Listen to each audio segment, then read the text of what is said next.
Весна радует, но если у вас чихание, слезятся глаза и заложен нос, организм дает сигнал, пора очиститься. Когда печень и кишечник перегружены токсинами, аллергия проявляется ярче.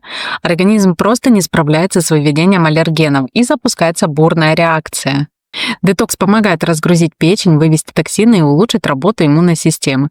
А значит, аллергия переносится легче, симптомы становятся мягче или уходят совсем. Особенно важно пройти курс очищения весной в период цветения. Это поможет организму справиться с внешними раздражителями и чувствовать себя лучше. Детокс — это не просто модное слово, а важная поддержка для здоровья, особенно в сезон обострений. Пишите «хочу» в комментариях или в личные сообщения. Я расскажу, как пройти курс детокса. Доставка по всему миру.